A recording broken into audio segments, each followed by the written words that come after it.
Une action de sensibilisation et d'outillage des instituteurs en matière d'orientation des écoliers intéressés par l'enseignement technique est menée sur l'ensemble du territoire national. C'est l'œuvre de l'Association pour la valorisation et le développement de l'enseignement technique au Cameroun. Donc le président Maurice Ifou-Téné développe ici les contours. Entretien mené par Félix Anislo. Maurice Ifou-Téné, bonjour. Bonjour Aniseno. Vous êtes le président de l'Association pour la valorisation et le développement de l'enseignement technique au Cameroun. Qu'est-ce que c'est? Notre enseignement technique a longtemps souffert de nombreux préjugés. Notre enseignement technique est méconnu, j'allais même dire mal connu. Et pour faire taire ces préjugés, les acteurs de l'enseignement technique que nous sommes avons pensé qu'il fallait prendre la parole pour présenter ce qu'est réellement l'enseignement technique au Camerounais. Ça, c'est votre point de vue, mais on a l'impression que depuis un certain temps, l'enseignement technique a davantage le vent en poupe. Il faut quand même reconnaître que les autorités ont, depuis un bon bout de temps, compris effectivement la place de l'enseignement technique dans le système éducatif camerounais, et il y a un certain nombre d'initiatives qui sont prises pour donner à cet ordre d'enseignement toute sa place. Et nous disons que jusqu'ici, ce que nous recherchons n'est pas totalement obtenu. C'est pour cette raison que nous avons donc mis sur pied cette association qui œuvre davantage pour le rayonnement de cet ordre d'enseignement qui est, comme je vous l'ai dit, très très mal connu. Ça, il faut qu'on se le dise. Et quelles sont les barrières que votre association va briser pour le rayonnement de l'enseignement technique au Cameroun? Il faut dire que l'enseignement technique a longtemps été perçu comme cet ordre d'enseignement qui est réservé à une certaine classe de personnes. Et nous sommes aujourd'hui en train de faire comprendre aux Camerounais que l'enseignement technique, contrairement à ce qu'on pense, est cet ordre d'enseignement qui est réservé aux enfants les plus doués, aux enfants qui ont un certain nombre de prérequis. Parce que l'histoire du Cameroun a été marquée par un certain nombre de choses telles que la colonisation, j'allais même dire l'histoire de l'humanité. Quand on parle de l'esclavage, ce qui fait en sorte que quand les gens voient l'enseignement technique, ça renvoie beaucoup plus aux enfants qui ne sont pas doués, qui ne sont pas intelligents. Tout à fait, vous avez donc compris. Et c'est pour cela donc que l'ASVADET se bat à briser ces barrières. Parce qu'il faut effectivement, vous savez, nous projetons le développement l'émergence du Cameroun pour 2035. Vous pensez qu'on peut se développer tant qu'on n'a pas suffisamment d'ingénieurs, tant qu'on n'a pas suffisamment de comptables et autres? Et qui est donc la pépinière de cela? C'est l'enseignement technique. C'est pour cela que nous nous battons pour que l'enseignement technique retrouve effectivement sa place, que l'enseignement technique joue pleinement son rôle. Et de quels moyens êtes-vous doté pour mener cette bataille? Vous savez, le véritable problème de l'enseignement technique est cette méconnaissance dont je vous parlais. Il faut déjà donner la bonne information aux Camerounais. Parce que je vous ai dit, on ne peut pas développer l'enseignement technique tant que les Camerounais ne savent déjà pas ce que c'est l'enseignement technique, ce que peut l'enseignement technique, quelles sont ses potentialités. Et c'est ce que nous nous évertuons chaque jour à faire sur le terrain. Nous sensibilisons les parents, nous sensibilisons les différents acteurs, la communauté éducative, sur l'importance, sur ce que est notre enseignement technique. Parce quelles sont les plateformes que vous utilisez pour cette sensibilisation? Oui, au niveau de notre association, nous passons dans les différents groupes sociaux, à savoir les associations des parents d'élèves, les associations ordinaires. Nous profitons aussi des tribunes comme celle que vous venez de nous offrir pour davantage donc sensibiliser les parents sur l'importance de l'enseignement technique. Et nous avons déjà, peut-être vous me permettez d'embrayer sur le projet que nous avons lancé il y a de cela quelques jours, c'est-à-dire le projet Basic Tech. Parce qu'on s'est rendu compte donc que les instituteurs, les maîtres d'école primaire jouent un rôle primordial dans l'orientation des enfants du cours moyen 2. Et très souvent, nos collègues sont tous diplômés de l'enseignement général. Ils ne maîtrisent pas grand-chose de l'enseignement technique. Il n'y a pas de cours d'orientation scolaire dans les écoles normales d'instituteurs. Il n'y a pas de conseil d'orientation à l'école primaire. Vous comprenez donc que c'est vers le maître que le parent vient pour expliquer ce qu'on voudrait de son enfant. Et seul le maître par moment se trouve en train d'orienter tel enfant vers l'enseignement général, tel enfant vers l'enseignement technique. Et on s'est donc rendu compte que dans la plupart des cas, les maîtres sont tentés d'orienter les enfants les moins doués vers l'enseignement technique et les plus doués vers l'enseignement général. Ce qui est une catastrophe. Il faut le déplorer.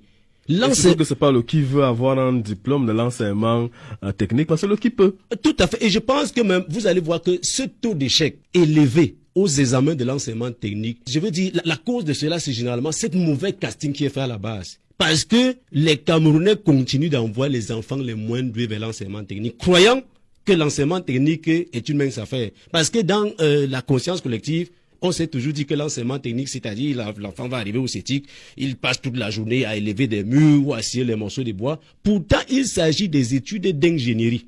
On ne peut pas être ingénieur tant qu'on n'a pas de base solide en mathématiques, en langue, en sciences exactes, en sciences pures. Pour revenir à votre question, c'est donc cela qui explique ce taux d'échec que nous voyons dans l'enseignement technique.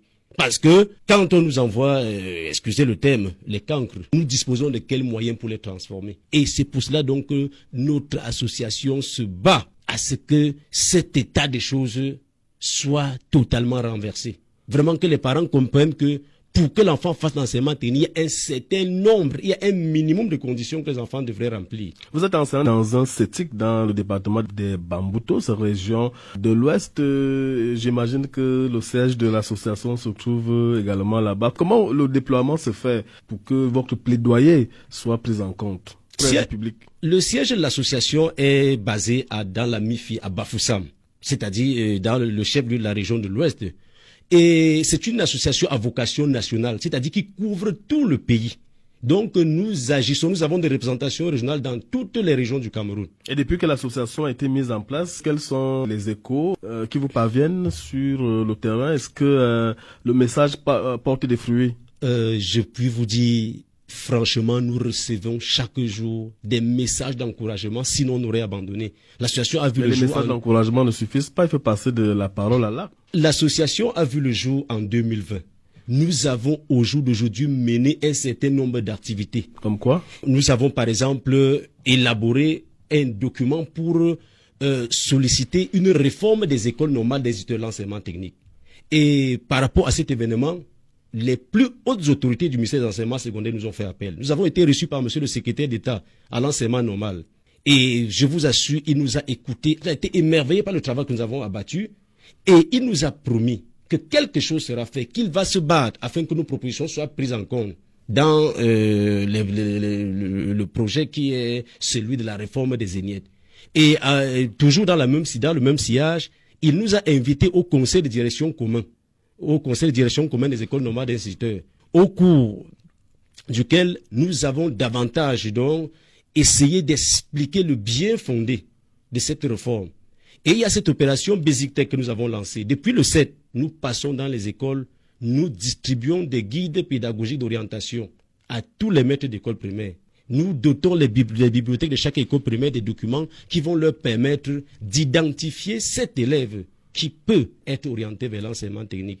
Voilà les deux activités phares que nous avons menées jusqu'ici, sans oublier toutes les campagnes de sensibilisation que nous ne cessons d'organiser chaque jour. Et quel est le contenu de ce guide dont vous parlez là? Le guide est intitulé 10 questions pour comprendre l'enseignement technique au Cameroun. Conçu par l'association? Conçu par l'association. Puisqu'il financé par qui? Il faut rappeler ici que l'association est constituée d'enseignants et aussi de conseillers d'orientation.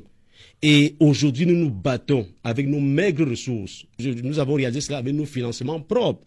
C'est vrai, notre souci est qu'on puisse produire davantage pour qu'au moins chaque école du Cameroun ait ce document.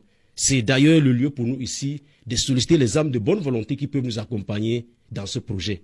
Comme je le disais donc, le livre est intitulé 10 questions pour comprendre l'enseignement technique au Cameroun. Et dans ce livre, nous sommes conscients que les Camerounais ne lisent pas beaucoup. Nous avons choisi la formule question-réponse. Pourquoi?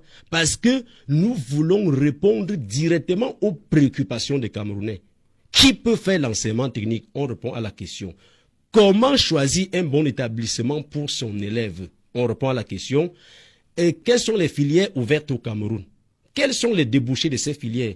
Comment reconnaître un enfant qui est apte à faire l'enseignement technique? Voilà toutes les questions que nous avons posées dans le livre et qu'on essaie d'apporter des réponses claires, les réponses des spécialistes. Parce que je vous ai dit ici que c'est une association qui a en son sein uniquement des personnes ressources de l'enseignement technique. Parce qu'ici, nous n'avons que les diplômés de l'enseignement technique et les conseillers d'orientation. Donc, c'est un ouvrage, donc le contenu scientifique ne souffre de rien. Parce que, vous devez le savoir, l'émergence du Cameroun, si cher à notre président de la République, ne peut être effectif que si on donne la possibilité à l'enseignement technique de fournir notre marché de l'emploi des techniciens suffisamment aptes, suffisamment opérationnels. Mais voyez-vous, lorsqu'on réalisait par exemple le projet Pablin, le Cameroun s'est trouvé en train d'aller importer, excusez l'impression, des techniciens de l'Asie et autres pour qui viennent faire la soudure ici. Pourtant, nous avons ces filières dans nos lycées techniques.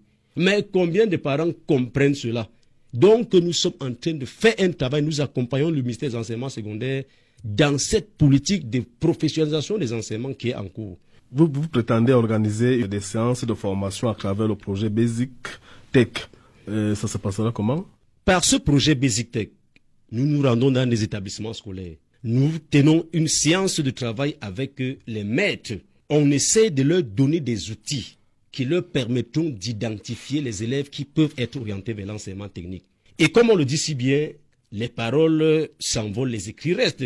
On s'est donc rendu compte qu'on ne pouvait pas se contenter de les sensibiliser tout simplement. Après notre sensibilisation, nous laissons un ouvrage, le guide dont nous avons dit tout à l'heure, le guide 10 questions pour comprendre l'enseignement technique à chaque école visitée. Pour cette année, nous avons choisi 3 régions. Parce que je vous ai dit que l'association ici se bat avec ses fonds propres. Nous sommes je ne voudrais pas utiliser l'expression que les Camerounais aiment bien, nous sommes de pauvres enseignants. On évolue avec nos fonds propres.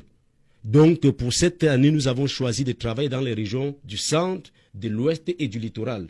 Nous avons déjà terminé l'opération dans la région du centre. À partir de demain, nous allons nous déployer dans la région de l'ouest et probablement jeudi, l'équipe du littoral va entrer en jeu.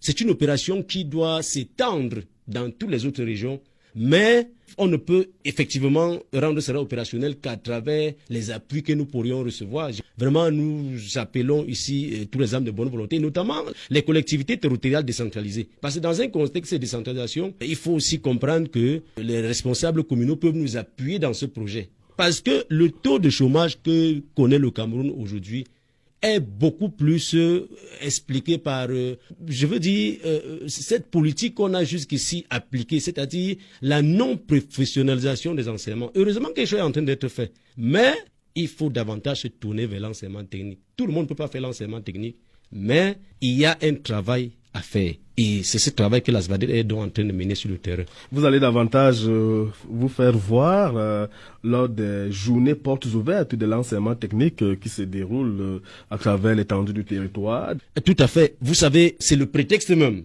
de l'opération Basic Tech. Les journées portes ouvertes, c'est cette occasion qui est donnée à l'enseignement technique de présenter son savoir-faire au public. Nous avons donc choisi cet événement pour lancer l'opération Basic Tech.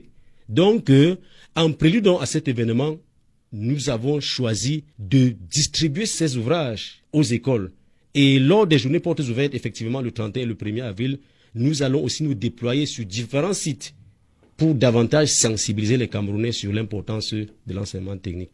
Merci beaucoup Maurice Defo. Tenez, vous êtes le président de l'association pour la valorisation et le développement de l'enseignement technique au Cameroun. L'initiative vous encourage à aller de l'avant pour votre initiative. Merci vraiment pour cette occasion que vous nous donnez. Il faut rappeler qu'à chaque fois que nous avons l'occasion de parler de l'enseignement technique, c'est toujours avec beaucoup de passion que nous le faisons parce que l'enseignement technique nous a beaucoup donné et nous voulons lui rendre cela. C'est à travers ce projet que nous avons lancé. D'accord, bon vent. Merci.